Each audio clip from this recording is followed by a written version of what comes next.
শ্রাবণ মাসের সোমবারের ব্রত। প্রাচীনকালে এক পবিত্র গ্রামে বাস করতেন হরিদত্ত নামের এক ব্রাহ্মণ।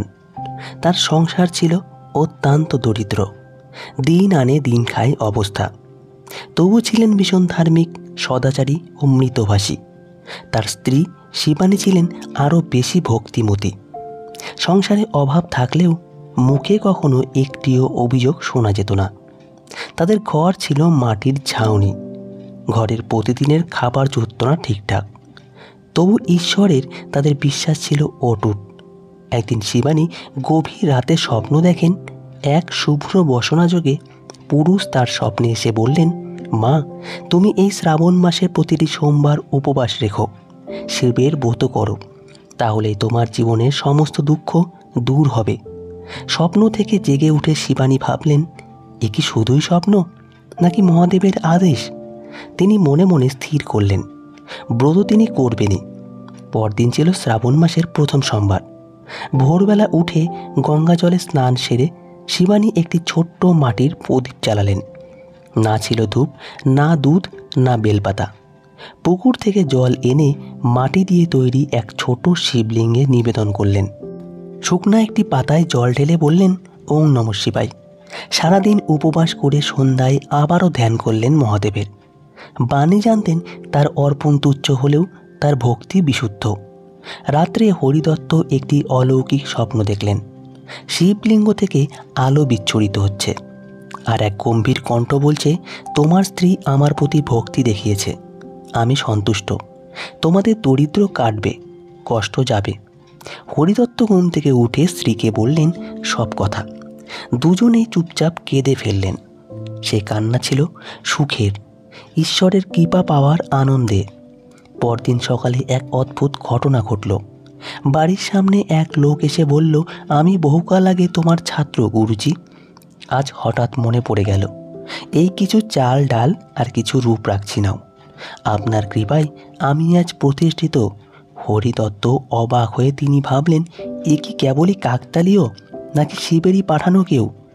এরপর প্রতি সোমবার শিবানী উপবাস রাখতেন, পূজা করতেন, এবং দিন দিন তাদের জীবনে পরিবর্তন আসতে লাগলো। আমি লোকেরা অবাক হয়ে দেখল যে ঘরে একদিন দুবেলা খাবার জুটত না, সেখানে আজ অতিথি সেবা হচ্ছে। হরিদত্তকে বিভিন্ন গ্রামে পূজা আচারের জন্য ডাকা হচ্ছে, এবং সবচেয়ে বড় কথা, দম্পতির মুখে প্রশান্তি দীপ্তি। একদিন সেই গ্রামে প্রবেশ করলেন এক ধনী ব্যবসায়ী, যার নাম ছিল বিশাল চন্দ্র। তার অহংকার ছিল আকাশ ছোঁয়া। তিনি বলতেন, ভগবান টগবান কিচ্ছু মানি না, আমি আমার নিজের পরিশ্রমে বড় হয়েছি। তিনি শুনলেন এই গ্রামে শিবানীর সম্মতের জন্য এমন অলৌকিক পরিবর্তন ঘটেছে। তিনি হেসে বললেন, এসব মূর্খের কথা, এসব ব্রত উপবাসে কিছুই হয় না। কিন্তু কিছুদিন পরেই তার জীবনে নেমে এলো অন্ধকার। একে একে তার 3টি বড় ব্যবসা বন্ধ হয়ে গেল। পুত্র অসুস্থ হয়ে পড়ল। নিজে একদিন হঠাৎ করে চোখে দেখতে পেলেন না, হতবুদ্ধি হয়ে পড়লেন।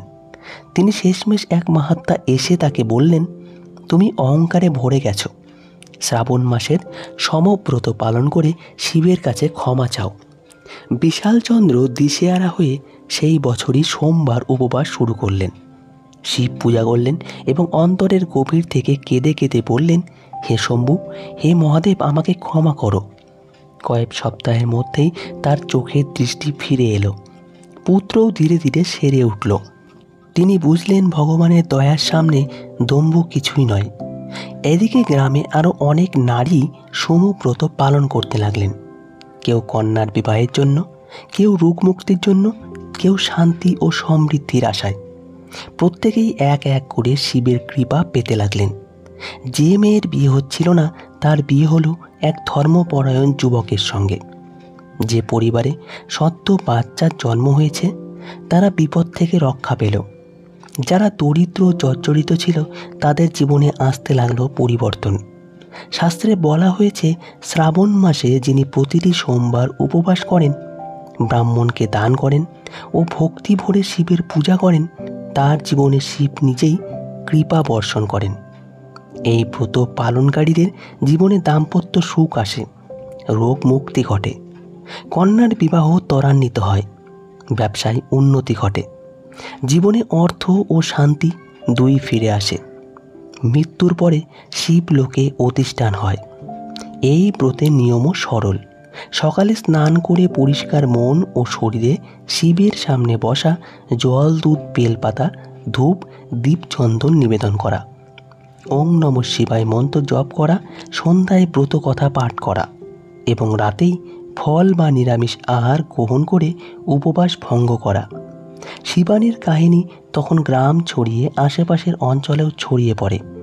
সবাইকে শ্রদ্ধার চোখে দেখতে লাগলো। কিন্তু শিবানী কোনোদিন নিজেকে বড় বলে মনে করেননি। তিনি বলতেন, ভগবান চাইলে তুচ্ছ পাতাও পবিত্র হতে পারে। আমি কিছু করিনি, সবই মহাদেবের কৃপা। তার জীবনের শেষ দিকে শিবানী আবার এক স্বপ্ন দেখেন। মহাদেব আসছেন ত্রিশূল হাতে, গলায় সাপ, মাথায় চন্দ্র, গঙ্গা বইছে কপালে। শিব বললেন, মা, তোমার ব্রতের মাধ্যমে অনেককে আমি পথ দেখিয়েছি। তুমি আমার অনন্য ভক্ত, এবার এসো আমার ধামে। সেই রাতেই তিনি মহাপ্রয়াণ করেন। তার মুখে ছিল প্রশান্তি, কপালে ছিল বেলপাতা আর ঠোঁটে ছিল ওং নমঃ শিবায় মন্ত্রের মৃদু গুঞ্জন। শ্রাবণ মাসে সোমবার ব্রত শুধু একটি আচার নয়, এটি এক আত্মসমর্পণের যাত্রা। ব্রত শেখায় ভক্তি থাকলে কিছুই অসম্ভব নয়। যারা নিষ্ঠা ভরে এই ব্রত পালন করে তাদের জীবনে শিবের করুণা বর্ষিত হয়। অহংকার নয়, আস্থা এই একমাত্র সেতু যা শিবের সঙ্গে মানুষের যোগ ঘটায়।